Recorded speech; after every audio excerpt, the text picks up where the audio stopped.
Hello to all of our change makers today. I am so excited to bring you another interview this week. We've had some really interesting and exciting ones.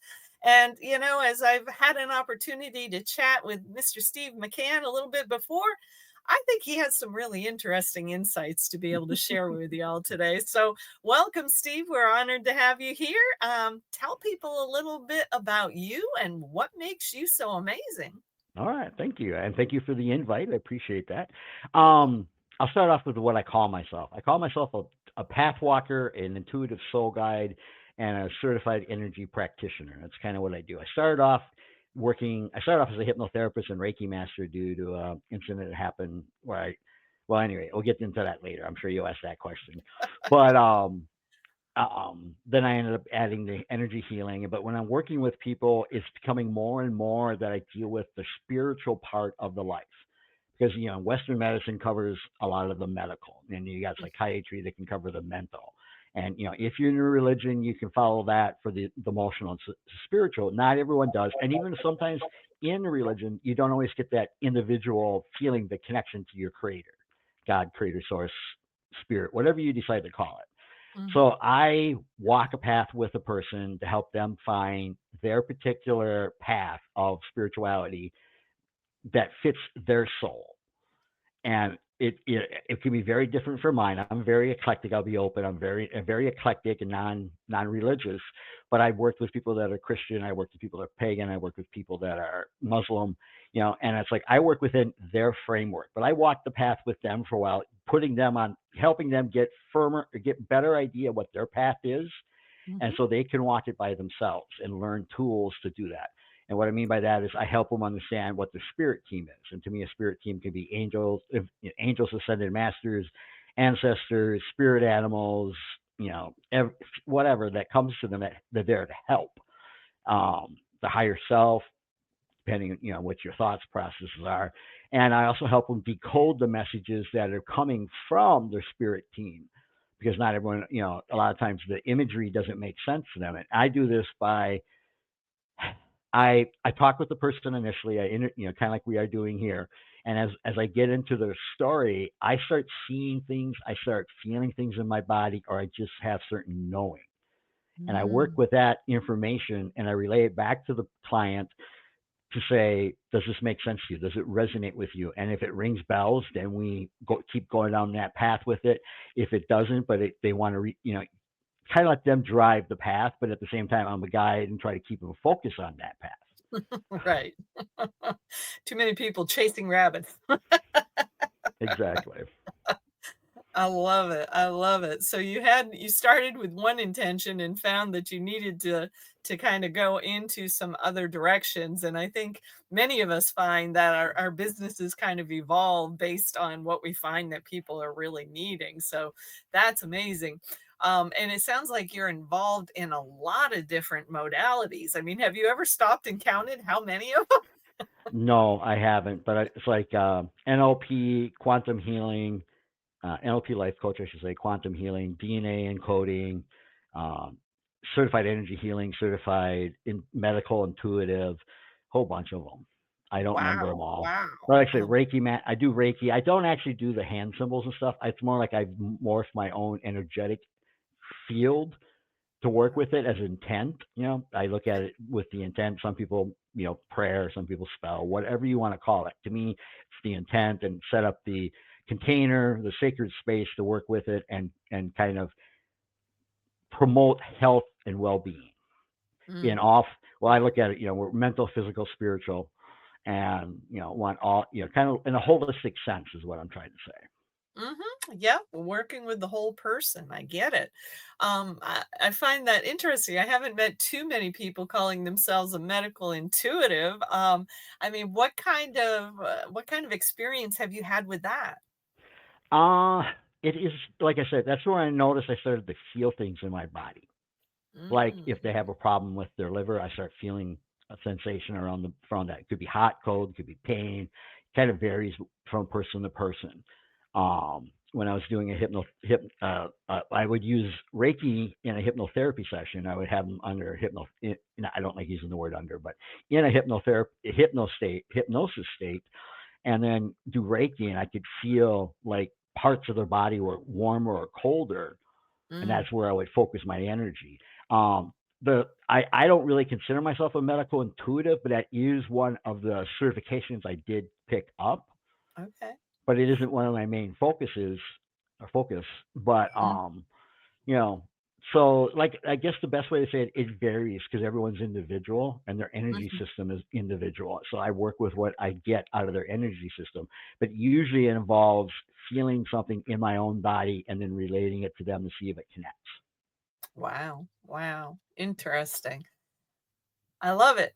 Well, but you haven't always lived in this space. So talk to us a little bit about your backstory. What led you into this incredibly whole person healing space that you're in now? No problem. There's two events. The first one started in 2000. I used to be a militant atheist. I did not believe in the spiritual side of things. Yes, I believe energy. I have a very scientific background. I have an applied math and an applied physics minor, applied math and computers major. So it's very scientific. And I was going home. I had a heartfelt prayer from work one evening going home from work because I was having a marriage that was going bad that has ended, and my career wasn't fulfilling me. So I did a heartfelt prayer for the first time since I don't know when, maybe even as a kid. And that night, a Native American man had visited my dream and showed me four horses, each one of a specific color, running in a specific direction, cardinal direction. And then he just kind of sat there, and I'm like, okay. The next day, that was Monday night. On Tuesday, I was at work, and I could shift my consciousness. Best way to describe it. I have no other way of saying how that worked. But he was sitting there over a campfire cooking, and I tried talking to him. He'd ignore me. By Thursday, I'm in my head steaming, going, "Why the f are you here?" Stuff like that. Mhm. And on Friday afternoon, someone I worked with was very metaphysical, and she knew a little bit about what was going on because we were texting each other about things, and so she knew where I was. She said something to me that made me change my approach to this man, to the spirit guide. And in my head, I walked up to him and said, "How could I help you?"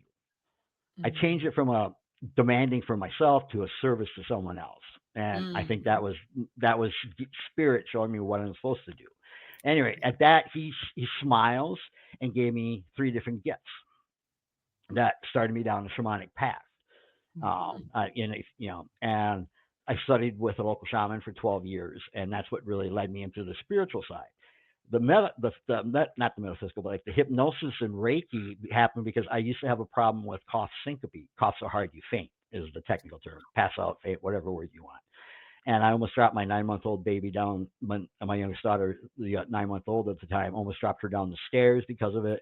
I have ended up with driving a car and in the median because of it. And the doctors could never figure out a reason, let alone a cure. So someone suggested see a hypnotherapist as an energy healer. And I'm like, okay, I'm so desperate because, like I said, I almost really hurt my daughter, and I Wow. could have gotten in a bad car accident. So anyway, I ended up seeing a hypnotherapist who's also did rate healing touch, and we found a repressed memory of me being choked when I was in my teenage years at night. Mm. I don't remember seeing the person, but I remember my door was open when I always slept with it. It was ajar when I always slept with it closed, and the right bed sheet was wrapped around my neck. Ooh. And I'm lucky I'm still here. So, Mm. but anyway, that led me down. Once we got through that memory, it was repressed memory. Once we got through that repressed memory, I haven't had a problem with cough syncope since. So I was so impressed by the power of the mind over the body, I went and became a hypnotherapist with Reiki master myself. And I had a business for a little while, and then the marriage that was dissolving finally dissolved completely, and we got divorced, and I had to go back out into the computer field so I can pay child support and support myself. And then now that my youngest has graduated from college with her master's program, I decided in the last couple of years to pick up the energy healing and the other modalities that I was taught that we had touched on. And I started working more as an energy healer, the energy healing practitioner. And Mhm. during that time, I always end up working with somebody. Not always, but it was like I ended up working more on the spiritual side of it. As a holistic side, I look more on the spiritual side, and then the term pathwalker came to me one time when I was meditating on what am I? Mm. I started meditating, all these type of things that I didn't used to do, and I can tell when I don't meditate now because I can be on edge the rest of the day. But anyway, that's a long-winded explanation for your question. But it's a very interesting one because, one of my concerns is there's so many young people out here who are struggling with, this whole spiritual side of life and, and calling themselves atheists. And, I don't know that that's really what they are. Do you think it's more about people just rejecting organized religion, or how do you perceive what's happening? What I perceive it would be like you said, they're rejecting organized religion, so they're a little more agnostic. But a lot of people know that term agnostic, where it's like they believe in something, they just don't know what it is. That's the way Right. I understand agnosticism is, at least, you know. And our society doesn't do a great job at teaching us about the spiritual side of life, like some of the indigenous tribes used to, indigenous cultures used to. It Yeah. was ingrained, it was incorporated with every aspect of their life. Mhm. Um, and so people struggle, and that's where I try to come in to help them figure out what their path is, so they can feel like they're connected to something greater that gives their life more meaning. It did for me. It gave my life more meaning by connecting to something, instead of being this little insignificant speck on an insignificant speck on an insignificant speck, quoting Douglas Adams from The Hitchhiker's Guide to the Galaxy. Gotcha. Um, but to I'm not necessarily bigger than a speck, but there's a reason for me being here. I'm unique. You're unique. We all are unique. We're all here for a reason. Maybe grand, maybe small, and it's our choice. And this is where I really dwell down on, is it's our choice to pursue it or not. Everything is a choice, Mhm. Mhm. and and then a lot of people don't realize they have the choice. So that's Yes. another thing I try doing, is open up the path to them, that they have a choice that can be different, even if it is just a minute step. The journey of a Mhm. thousand miles start with the first step. You Yep. know, so Absolutely. yeah, Wow. Amazing. Well, I mean, you've been personally through some amazing healing kinds of things, but I'm curious, are you willing to share a story of somebody you've been able to help, just so that people have a better understanding about this whole person approach that you're able to take? yeah. I can start with one. I worked with her for about a year. We were in the same training, and then we continued working with each other back and forth. But I ended up working with her more than her helping me. Nothing against that, but she was a Muslim, and she was one that was what I would say was trying to be religious. And what I mean by religion for me is this external set of expectations, Yes. external driven, external focus, dogma almost. Mhm. And so she's trying to follow that, but she's getting messages from her spirit team. This is part of what led me down this path, to be honest.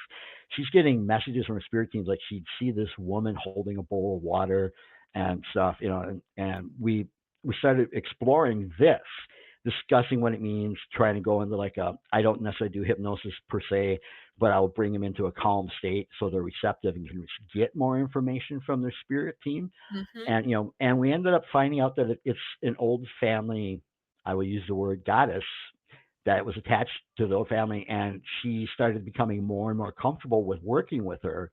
So she started moving from not just being religious to being spiritual. And so Mhm. we ended up doing is blending the two together: when to be religious, when to be spiritual.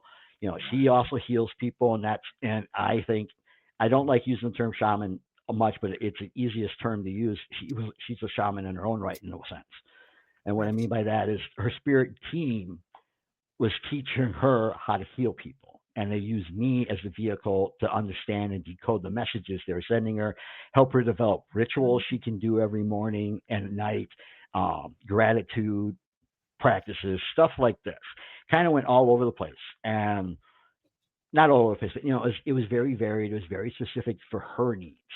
I worked with another woman who was very Christian, and in the process, we ended up finding out, in working through that, her connection is with Archangel Michael. So we Oh. worked down that path, and that's much, and it was more for her a prescribed, she more the prescribed external that worked with her, but it was still a connecting internal. So Mhm. basically I work on trying to blend. If they are within an organized religion, then I try blending the spirituality with their religion. Again, that's what I mean by I let them walk their path. I walk with them. I don't dictate to them what they should do. Mhm, mhm. I get that. You really sound like you're being kind of a bridge, and I love that because, you know, one of the things that I've started saying in a lot of circles is, the problem we've got with Christianity right now is far too many people have been taught that they should just sit and wait for Jesus' return instead of understanding that they're the miracle they're looking for. I would agree with you on that.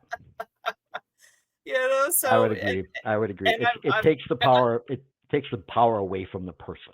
That's Yes, yes, exactly, and, it's sad because there's so many I mean, I've been raised Christian, but I very much skate both sides, I can get very involved in being enthusiastic about what's in scripture and such, but at the same time, I'm not I'm not sitting here going, "Yeah, God's up here in the sky somewhere." No, God's within, and if you don't believe that, that's okay with me, but I've had hmm some pastors get really upset with me because I didn't believe the way they did.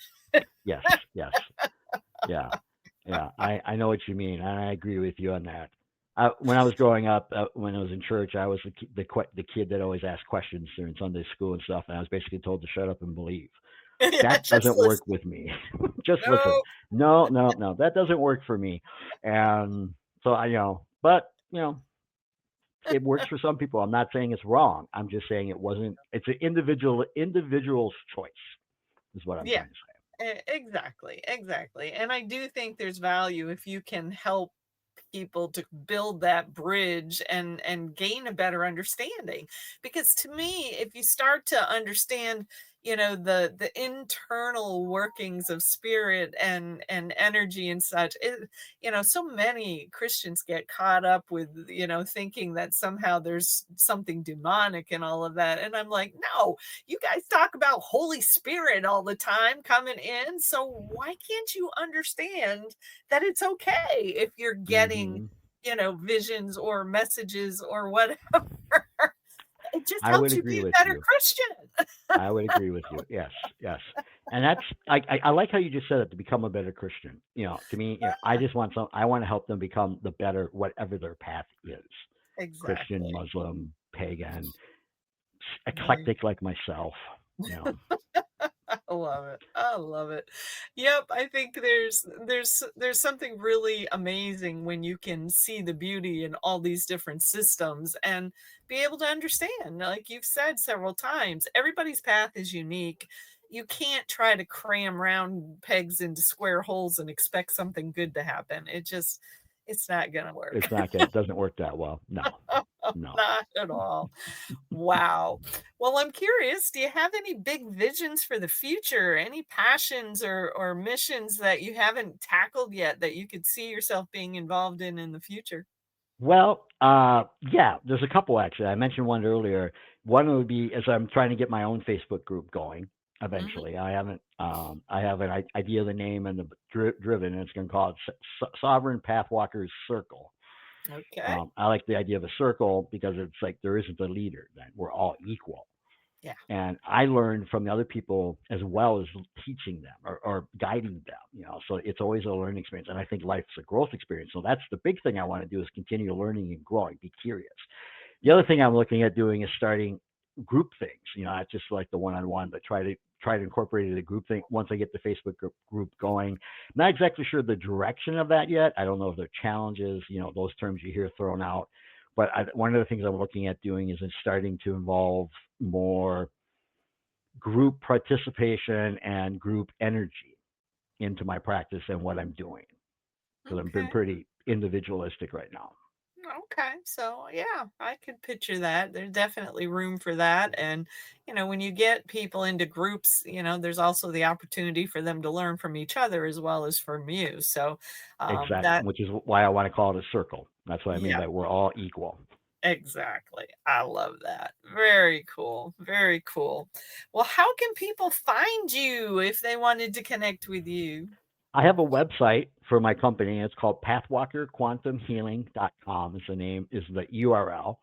Okay. And the name of the it's an LLC, so it's Pathwalker Quantum Healing LLC. It has like my email, my phone number, the WhatsApp number, stuff. It's the same as my cell phone number, but they can contact me that way. They can go there and schedule an appointment, schedule a initial consultation so we can talk, get an idea if we gel, because we're not always going to gel with everybody.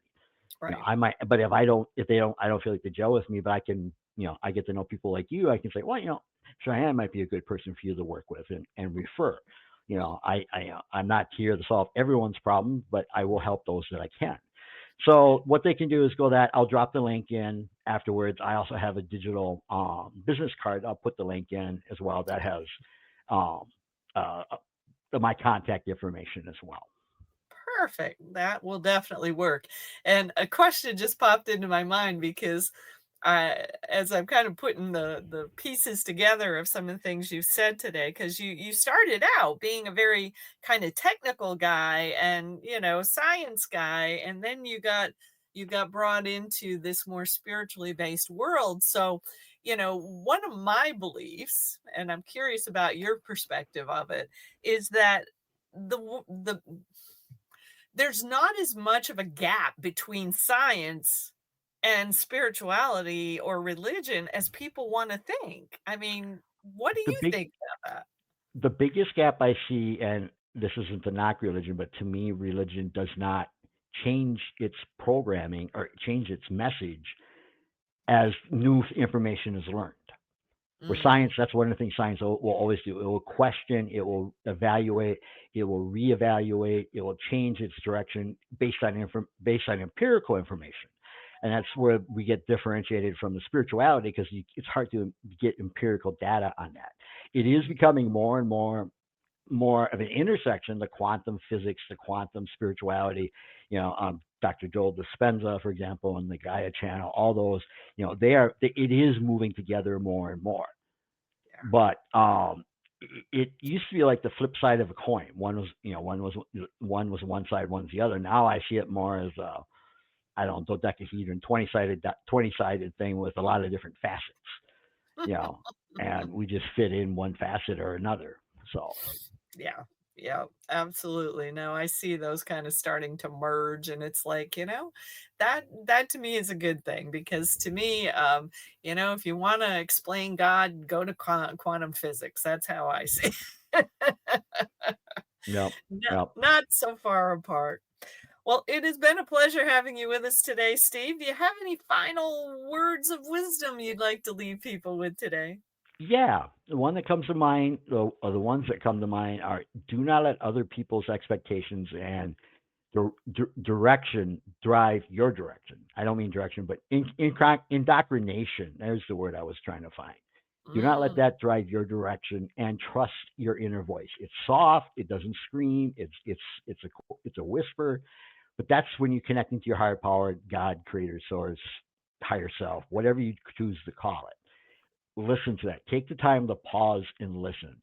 We don't. We That's one of the things. Like prayer is talking to God, but you mhm. have to, meditation to me is like the actual listening, and that's just as important. All communication, you need both. And so those would be my words of wisdom for today. And they are definitely good ones, and I think I would add one little caveat to that, though, because you were trying to listen, but if you didn't go to the listening with a humbleness and desire to serve, you may not get what you're looking for. That is a good point. Yes, you are. That is a very good point. Thank you for pointing that out. Very good. Well, it's been a pleasure, and we thank all of our change makers for tuning in.